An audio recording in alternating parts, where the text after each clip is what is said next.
আমাদেরকে শিরক মুক্ত ইবাদত করতে হবে। কি মুক্ত? শিরিক মুক্ত। এখন শিরিকটা বিভিন্নভাবে হয়। সবচাইতে ক্ষুদ্রতম শিরিক এবং বেশি শিরিক যেটাতে হয়ে যায় সেটা হচ্ছে রিয়া। সেটা কি? রিয়া। কারণ হাদিসে এসেছে আর রিয়াও শিরকুন ওয়া শিরকুল কুফরি, অর্থাৎ রিয়া এক ধরনের শিরিক, আর এই শিরিকটা মানুষকে কুফরির দরজায় পৌঁছে দেয়। তাহলে ও আবু হুরায়রা হাদিসটা, আরেকটা হাদিস রওয়ায়াত রাসূল পাক সাল্লাল্লাহু আলাইহি ওয়াসাল্লাম ইরশাদ করেছেন, মান সাল্লা ইউরাই ফাকাদ আশরাকা ওয়া মান সামা ইউরাই ফাকাদ আশরাকা ওয়া মান তাসাদ্দাকা ইউরাই ফাকাদ আশরাকা। যে ব্যক্তি শুধুমাত্র মানুষকে দেখানোর জন্য নামাজ আদায় করলো সেও শিরিক করলো, মানুষকে দেখানোর জন্য লৌকিকতার জন্য রোজা পালন করলো সেও শিরিক করলো, মানুষকে দেখানোর জন্য দান করলো সদকা করলো মানুষ যেন তাকে দানবীর বলে সেও কি করলো? শিরক করলো। এজন্য আল্লাহ রাব্বুল আলামিন বলেছেন, মান কানা ইয়ারজু লিকা রাব্বিহি ফালইআমাল আমালান সালিহান ওয়া লা শিরিক বিইবাদাতি রাব্বিহি আহাদা। যে কেউ তার প্রভুর সাক্ষাৎ কামনা করে সে যেন নেক আমল করে, আর সে যেন কি করে? নেক আমল করে, আর তার এই নেক আমলের মধ্যে ইবাদতের মধ্যে কাউকেও শিরক না করে।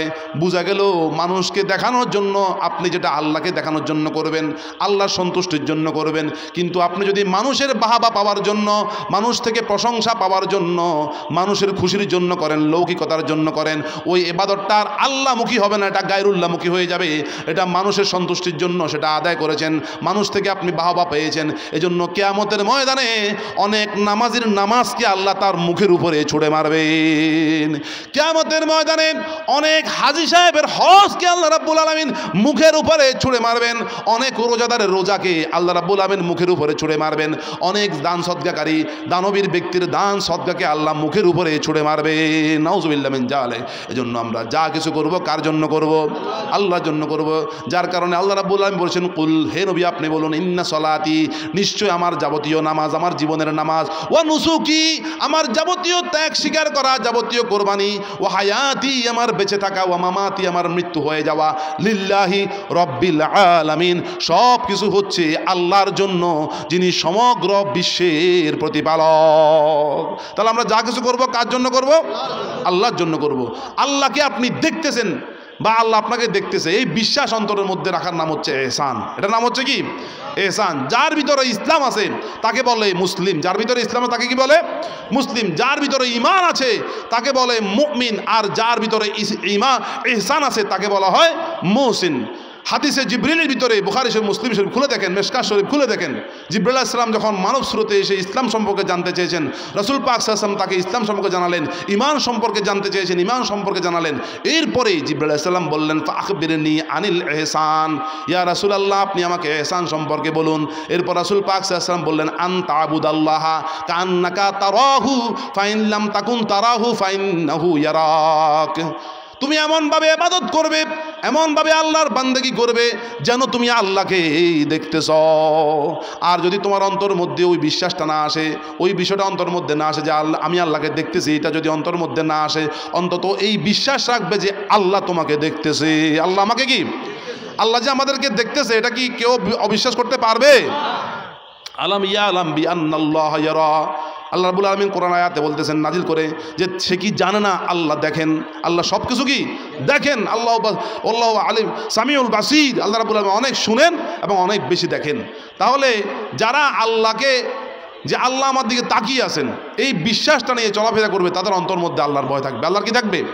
ভয় থাকবে। তারা আল্লাহর ভয়ে গুনার কাজ করবে না, পাপের কাজ করবে না। আর আল্লাহ আমাকে দেখতেছেন এই বিষয়টা নিয়ে যখন সে ইবাদত করবে, তখনই সে মুহসিন হয়ে যাবে। তখন সে কি হয়ে যাবে? মুহসিন হয়ে যাবে। এই জন্য সে যা কিছু করবে আল্লাহকে দেখানোর জন্য করবে। মুহসিন বান্দা যা কিছু করবে কাকে দেখানোর জন্য করবে? আল্লাহকে দেখানোর জন্য। তার অন্তর মধ্যে তো বিশ্বাস এটাই যে আমার আল্লাহ আমার দিকে তাকিয়ে আছেন। মানুষ তাকিয়ে আছে সেটা তার অন্তর মধ্যে আসবে না। এজন্য আমরা যা কিছু করি, ওয়াজ মাহফিল, জিকির মাহফিল, এরপরে মাথার মধ্যে পাগড়ি বাঁধা, মেসওয়াক করা, জাহেরি সুন্নত, জাহেরি আমল, যা কিছু আমরা করি, আমরা আল্লাহকে সাক্ষী রেখে করি। আল্লাহকে কি করি? সাক্ষী রেখে করি যে আল্লাহ আমার দিকে তাকিয়ে আছেন, আল্লাহ আমাকে দেখতেছেন। এই বিশ্বাস নিয়ে আমরা আমল করি বিদায় হয়তো আল্লাহ রাব্বুল আলামিন আমাদেরকে মুহসিন বান্দা হিসেবে কবুল করে নেবে। আল্লাহ পাক আমাদের সকলকে মুহসিন বান্দা হিসেবে কবুল করুন, সুবহান আমিন। আরেকটা বিষয় হচ্ছে যে রাসূল পাক সাল্লাল্লাহু আলাইহি ওয়াসাল্লামের একদিন সাহাবীদেরকে বললেন যে তোমরা আবার মূর্তি পূজা করে শিরক করবে, বেঈমান হয়ে যাবে, এটা আমি অন্তরের মধ্যে আশঙ্কা রাখি না। অর্থাৎ বর্তমান মুসলমান যারা আছে তারা কি মূর্তি পূজা করে? তাদের ঘরের মধ্যে দিয়ে তারা মূর্তি, লাত, মান্নাত, ওজ্জা এগুলো কি পূজা করে? লক্ষ্মীর পূজা করে? রাসূল পাক সাল্লাল্লাহু আলাইহি ওয়াসাল্লাম অনেক আগে বলে গেছেন যে তোমরা আবার মূর্তি পূজা করে বেঈমান হবে, এই আশঙ্কা আমি করি না, কিন্তু তোমরা দুনিয়ার লোভে পড়ে বেঈমান হয়ে যাবে। নাউযুবিল্লাহ মিন যালিক। এ ব্যাপারে কিতাবুল মাগাজির মধ্যে হাদিসটা এনেছেন হযরতে উকবাতা ইবনে আমির রাদিয়াল্লাহু তাআলা হাদিসটা রাওয়ায়াত। আন উকবাতা ইবনে আমির রাদিয়াল্লাহু তাআলা আনহু قال صلى رسول الله صلى الله عليه وسلم على قتل احد بعد 8 سنين كالمؤدي للاحياء والاموات ثم طلع المنبر فقال اني بين ايديكم فرة وانا عليكم شهيد وان موعدكم الحوض واني لانظر من مقام هذا وان لست اخشى عليكم ان تشركوا ولكني আখশা আলাইকুমুদ দুনিয়া আন তানাফাসুহা রাওয়াহুল বুখারী। কিতাবুল মাগাজি অর্থাৎ যুদ্ধ অভিযান অধ্যায়ে এই হাদিসটা আনা হয়েছে। হযরত উকবাতা ইবনে আমির রাদিয়াল্লাহু তাআলা বলেন, উহুদ যুদ্ধ হয়, উহুদ যুদ্ধ সংগঠিত হওয়ার পর, উহুদ যুদ্ধ শেষ হওয়ার প্রায় 8 বছর পরে রাসূলুল্লাহ সাল্লাল্লাহু আলাইহি ওয়াসাল্লাম যারা উহুদের যুদ্ধে শাহাদাত বরণ করেছেন, শহীদ হয়েছেন, ওই সকল মুসলমানদের জন্য এমনভাবে দোয়া করলেন, আল্লাহর কাছে প্রার্থনা করলেন যেন তিনি জীবিত এবং মৃত সবার থেকে বিদায় হয়ে যাচ্ছেন। এরপরে তিনি মিম্বারের উপরে দাঁড়ালেন। মিম্বারের উপরে দাঁড়িয়ে তিনি বললেন যে কিয়ামতের ময়দানে আমি তোমাদের জন্য একমাত্র সাক্ষীদাতা, আর আমি তোমাদের সামনে সামনে থাকবো এবং তোমরা আমার পেছনে পেছনে থাকবে। ওয়াইন্না মাউদাকুমুল হাউদ, আর তোমাদেরকে হাউজে কাউসারের প্রতিশ্রুতি দেওয়া হচ্ছে। হাউজে কাউসারের ব্যাপারে আমি তোমাদের কাছে ওয়াদাবদ্ধ, অর্থাৎ আমি তোমাদের জন্য হাউজে কাউসারের পানি পান করাবো, এটা রাসূল পাক সাল্লাল্লাহু আলাইহি ওয়াসাল্লাম ওয়াদা করলেন। ওয়াইন্নিল আনজুরু মিন মাকামি হাযা, আর আমি এই মিম্বর থেকে দাঁড়িয়ে সে হাউজে কাউসার এখনই দেখতে পাচ্ছি আমি। এরপরে রাসূল পাক সাল্লাল্লাহু আলাইহি ওয়াসাল্লাম বললেন, তোমরা আবার শিরক করবে না, মূর্তি পূজা করে শিরক করবে না, বরং দুনিয়ার সৌন্দর্যতা, দুনিয়ার প্রাচুর্য তোমাদের সামনে তুলে ধরা হবে। সেই দুনিয়ার লোভে পড়ে, সেই দুনিয়ার প্রাচুর্যের পেছনে পড়ে তোমরা ঈমান হারা হয়ে যাবে। আজকে খবর নিয়ে দেখেন, সৌদি আরব রাসূল পাক সাল্লাল্লাহু আলাইহি ওয়াসাল্লামের জন্মভূমি, রাসূল পাক সাল্লাল্লাহু আলাইহি ওয়াসাল্লামের আবাসভূমি, সাহাবীদের জন্মভূমি, আবাসভূমি, সেই সৌদি আরবের মধ্যে আজকে ইউরোপিয়ান কান্ট্রি অর্থাৎ বিজাতি সাথে মিল হয়ে বর্তমান যে ওনার নাম কিনা, যে সালমান না, যে রাষ্ট্রপতি সালমান না নাম, বর্তমান যে সরকার উনি সালমান, উনি ইহুদি নাসারার সাথে হাত মিলিয়ে যে সৌদি আরবে তিনি মদের আড্ডাখানা করেছেন, এরপরে সিনেমা হল করেছেন, মহিলাদেরকে গাড়ি চালানোর জন্য রাত বিরাতে অনুমতি দিয়েছেন। আজকে সৌদি আরবে মদ এবং নারীর সাথে জেনা করা, ব্যভিচার করা শুরু হয়ে গেছে। ভিতরে অসংখ্য খারাপ কাজ আজকে সৌদি আরবের মতো পবিত্র জায়গাকে নাপাক করে দিচ্ছে। আপনার খবর নিয়ে দেখেন সৌদি আরব আজকে আর সৌদি আরব নাই, কারণ তারা দুনিয়ার প্রতি এত লালায়িত হয়ে গেছে, দুনিয়ার লোভে পড়ে আজকে তারা বেঈমান হয়ে যাচ্ছে। আজকে শুধু সৌদি আরব কেন, অনেক মুসলমান কান্ট্রি, অনেক মুসলমানের নেতারা, অনেক বড় বড় পদের লোকেরাও আজকে বিভিন্ন অবস্থায় তারা মদ এবং নারীর প্রতি আসক্ত হয়ে গিয়েছে। কারণ দুনিয়ার প্রতি তারা আসক্ত হয়ে গেছে, শেষ পর্যন্ত তাদের ঈমান আমল সব নষ্ট হয়ে যাচ্ছে। আল্লাহ পাক আমাদের সকলকে বুঝার আমল করার তৌফিক নসিব করুন, আমিন। আমরা যেন আমাদের চরিত্রকে, আমাদের লোভকে আমরা যেন নিয়ন্ত্রণ করতে পারি, দুনিয়ার লোভে না পড়ে, বরং আমরা আখিরাতের লোভে, জান্নাতের লোভে, আল্লাহর প্রেমের লোভে, ইশকের লোভে যেন আমরা দুনিয়াতে ইবাদত বন্দেগী করতে পারি, দুনিয়াতে যেন আমরা আল্লাহর গোলামি করতে পারি। সবাই আমিন। সদরুদ পড়ি সাল্লাল্লাহু আলাইহি সাল্লাল্লাহু আলাইহি ওয়াসাল্লাম সাল্লাল্লাহু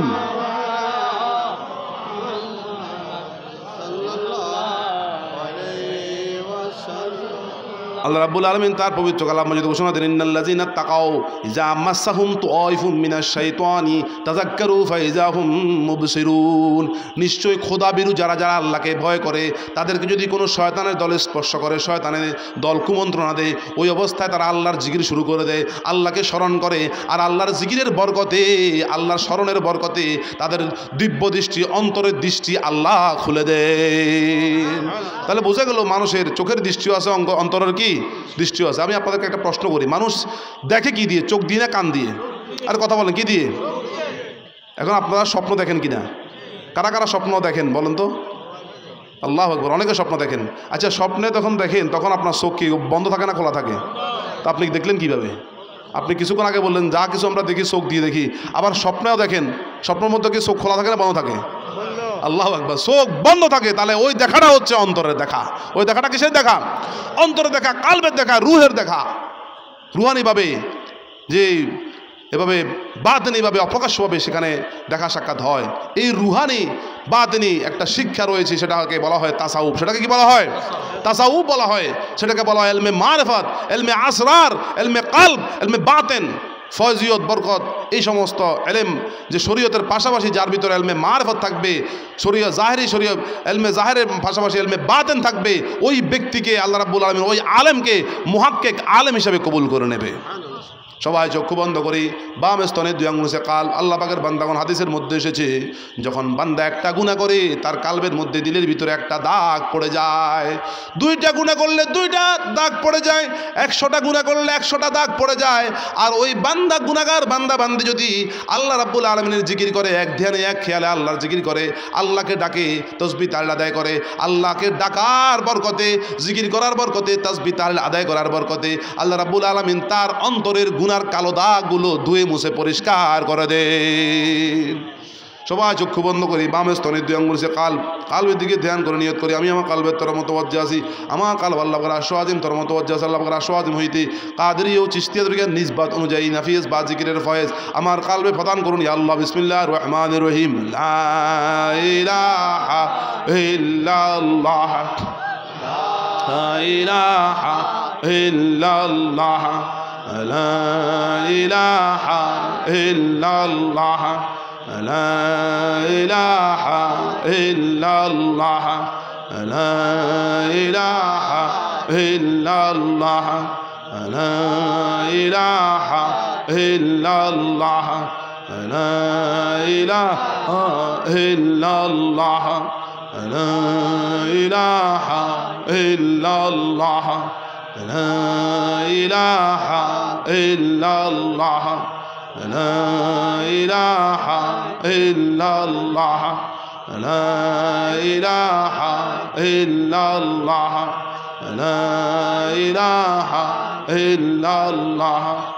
লা ইলাহা ইল্লাল্লাহ, লা ইলাহা ইল্লাল্লাহ, লা ইলাহা ইল্লাল্লাহ, লা ইলাহা ইল্লাল্লাহ, লা ইলাহা ইল্লাল্লাহ, লা ইলাহা ইল্লাল্লাহ, লা ইলাহা ইল্লাল্লাহ,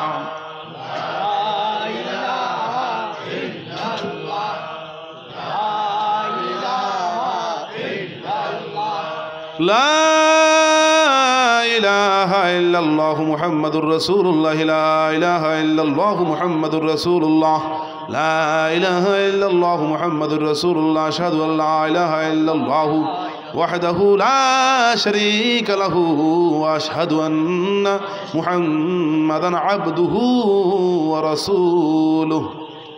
মাশরাফ উপর বসুন, মাশরাফ বসুন। আল্লাহ পাক বান্দাগণ, তিরমিজি শরীফের হাদিস, একদা মুসা আলাইহিস সালাম আল্লাহকে বললেন, হে আল্লাহ, আপনি আমাকে এমন একটা কালেমা তাসবিহ শিক্ষা দিন যার দ্বারা আমি আপনার বেশি প্রিয় হতে পারি, বেশি কাছে পৌঁছতে পারি। আমার আল্লাহ বললেন লা ইলাহা ইল্লাল্লাহ। মুসা আলাইহিস সালাম দ্বিতীয়বার আল্লাহর কাছে আপত্তি জানালেন, আপনি তো এই কালেমা তাসবিহ অন্যান্য নবী রাসূলদেরকে শিক্ষা দিয়েছেন, আমাকে অন্য আরেকটি স্পেশাল কালেমা শিক্ষা দিন। আল্লাহ রাব্বুল আলামিন দ্বিতীয়বার বললেন লা ইলাহা ইল্লাল্লাহ। এরপর তৃতীয়বার যখন মুসা আলাইহিস সালাম আবার আপত্তি জানালেন, আল্লাহ রাব্বুল আলামিন মুসা আলাইহিস সালামকে লক্ষ্য করে বললেন, হে মুসা, জেনে রাখো, শুনে রাখো যে লা ইলাহা ইল্লাল্লাহ কালেমাকে তুমি এক পাল্লায় দাও, আর 7 তবক আসমান এবং 7 তবক জমিনকে আরেক পাল্লায় দাও। 7 তবক আসমান এবং 7 তবক জমিনের ওজনের চেয়ে আমার লা ইলাহা ইল্লাল্লাহ কালেমার ওজন বেশি হবে। তাহলে বোঝা গেল লা ইলাহা ইল্লাল্লাহ বেশি বেশি জিকির করলে আল্লাহর প্রিয় বান্দা হওয়া যায়। একথা রাসূল পাক সাল্লাল্লাহু আলাইহি সাল্লাম বললেন, তোমরা তোমাদের ঈমানকে মজবুত করো, তাজা নতুন করো। সাহাবীরা বলল, কীভাবে ইয়া রাসূলুল্লাহ? তখন রাসূল পাক সাল্লাল্লাহু আলাইহি সাল্লাম ইরশাদ করলেন, তোমরা যদি বেশি বেশি লা ইলাহা ইল্লাল্লাহ জিকির করো, এই লা ইলাহা ইল্লাল্লাহ জিকিরের বরকতে আল্লাহ রাব্বুল আলামিন তোমাদের ঈমানকে মজবুত, তাজা এবং নতুন রাখবেন।